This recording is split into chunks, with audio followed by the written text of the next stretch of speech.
بسم الله الرحمن الرحیم.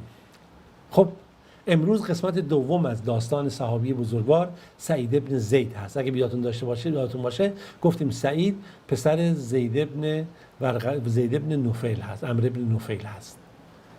خوب به خاطر بسید گفتیم سعید داماد عمر رضی الله عنه هست و فاطمه خواهر حضرت عمر رو داره و سبب اسلام حضرت عمر شدن.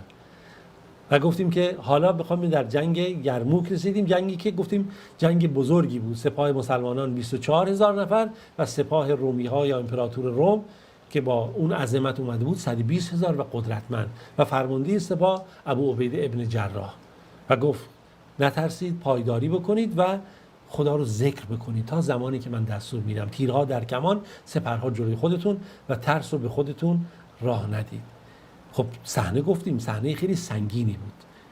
سعید میگه در این موقع یه دفعه یکی از مسلمان ها وقتی خب وحشت هم ایجاد شده بود دیگه، جنگ شروع شد، یکی از مسلمانان از سپاه اومد بیرون، رو به ابو عبیده کرد، گفت من میخوام در این لحظه به شهادت برسم، آیا پیامی برای رسول خدا صلی الله علیه وسلم داری یا نه؟ ابو عبیده گفت بله، سلام من رو و سلام همه مسلمانان رو به رسول خدا صلی الله علیه وسلم برسون. بگو یا رسول الله، ای پیامبر خدا، ما وعده ای رو که تو به ما داده بودی ما به حق یافتیم. خب دیگه این پیروزی هایی بود که خداوند نصیب مسلمانان کرد. سعید میگه به مجرد این که من این کلام رو شنیدم که ایشون گفت، دیدم این شخص شمشیرش کشیده وسط سپاه رومی ها خودش رو زد و تا اینکه به شهادت رسید. میگه گویا که من دیدم که با چشمان خودم این زمین رو شکافت، یعنی اینقدر صحنه عجیب بود. و میگه من روی دو زانوی خودم قرار گرفتم. خوب دقت کنید، میگه من روی دو زانوی خودم قرار گرفتم و سریع تیر در کمان قرار دادم، طوری که دیدین تیراندازا تیر رو در کمان قرار میدن و سریعا اینجوری بود و اولین قهرمانی رو که از اونها اومد به طرف ما، از اون به قول معروف رزمندگان یا اون جنگاوران سپاه رومی رو که به طرف ما داشت میومد با تیر زدم و حمله کردم و به طرف بدونی که در دل خودم هیچ گونه ترسی داشته باشم حمله کردم به طرف رومی ها، به دنبال من هم سپاه مسلمانان حمله کردند و ما چنان جنگیدیم که در این جنگ پیروزی رو خدا نصیب ما کرد. که این جنگ هم خودش قابل تأمل، میگم جزئیات این جنگ رو باید ما ان شاء الله میگم همه اینا رو آرزو داریم در یه فرصتی باید این جزئیات رو گفت.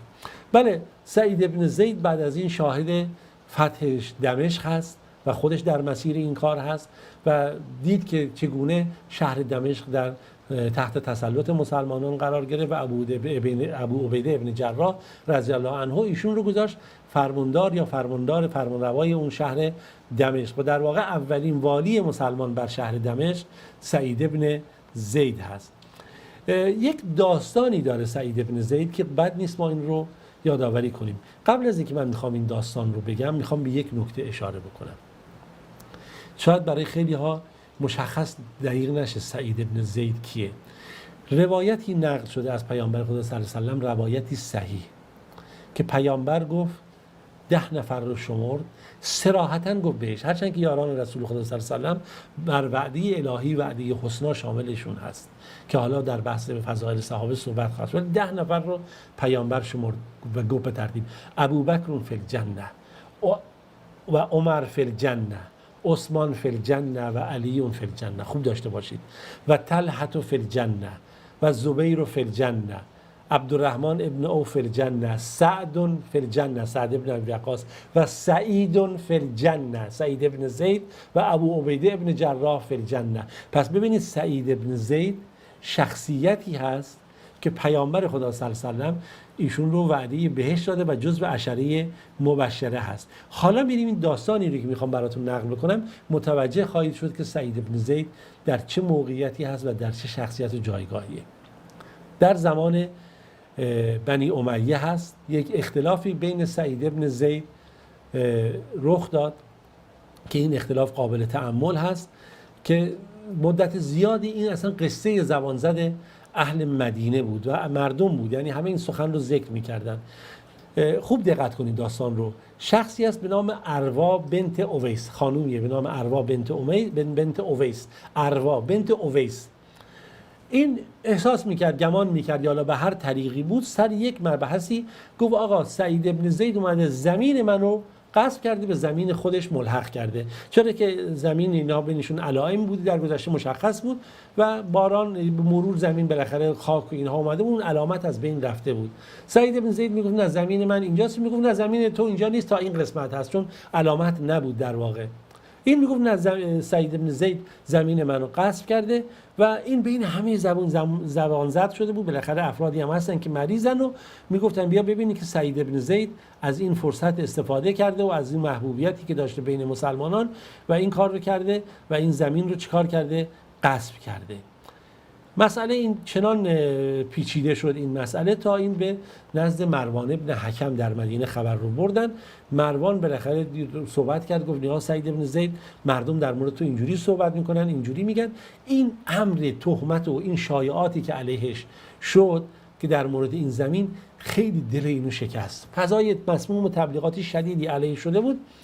بعد گفتش که نگاه بکن، آیا فکر میکنی که من آدمیم که ظلم میکنم؟ چجوری من ممکنه ظلم کنم در حالی که خودم از پیامبر خدا صلی الله علیه و آله شنیدم که اگر کسی یک وجب از یک زمین رو بگیره غصب کنه، روز قیامت 70 زمین 70 الارضین 70 زمین، یعنی حالا ببینید نشون میده خیلی زیاده، این فردا بر گردنش خواهد بود و یعنی گویا که این بعد پاسخ بده این دزدی و این غصب کردن رو.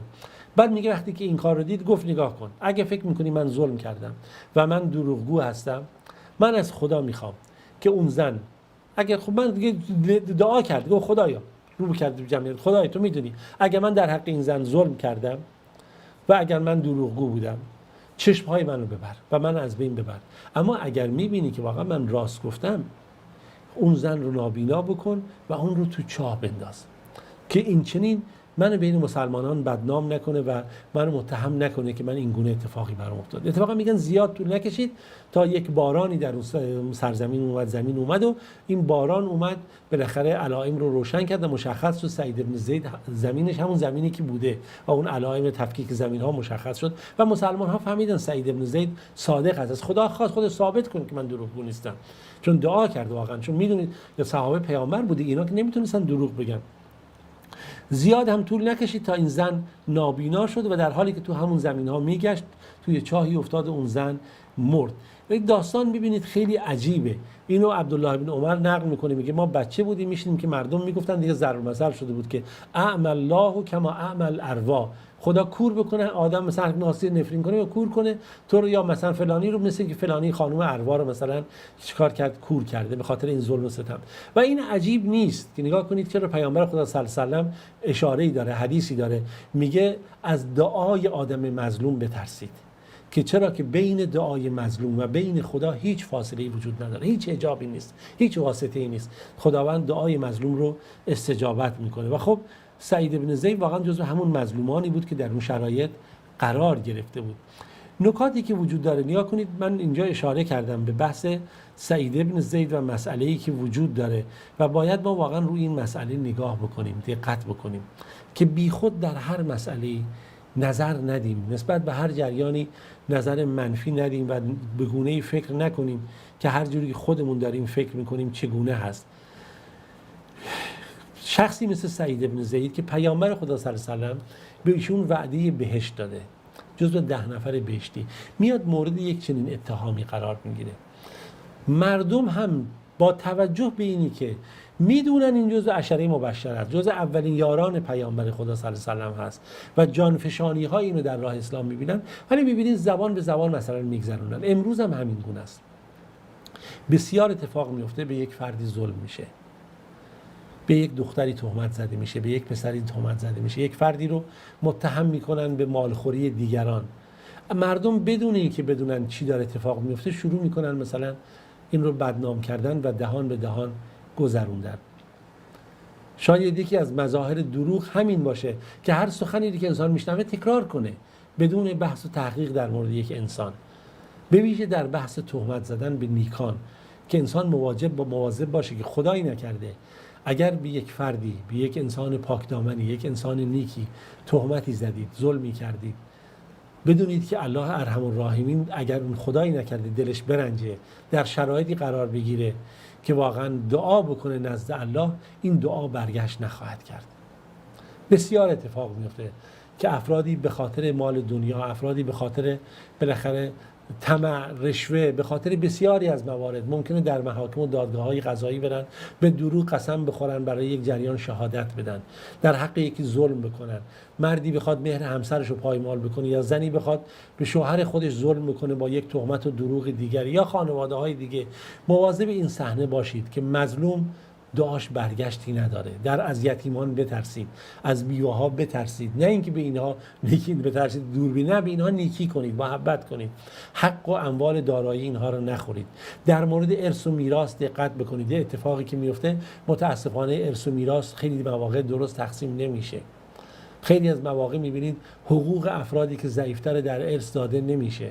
اینا حقوق شرعیه، اینا حقوقی که الله قرار داده، یک مال حلالیه که در ارث میرسه به افراد، چه بخوایم چه نخوایم. مبادا اینها رو محروم کنیم، در شرایطی قرار بدیم میگن ما ارث نمیخوایم. مثل میمونه کسی 100,000 تومان پول بگم پولمو نمیخوام. اینها مواظب باشید که خدای نکرده ظلمی رخ نده، چرا که اگر واقعا یه وقتی از دست ما، از زبان ما، از قلم ما، از پای ما، از رفتار اعمال ما ظلمی صورت بگیره، بدونید که خدای نکرده ممکنه به عقوبت دچار بشیم. خب تا روز دیگه و داستان دیگه از صحابه پیامبر، خدا شما همه عزیزان رو به خدای بزرگ میسپارم.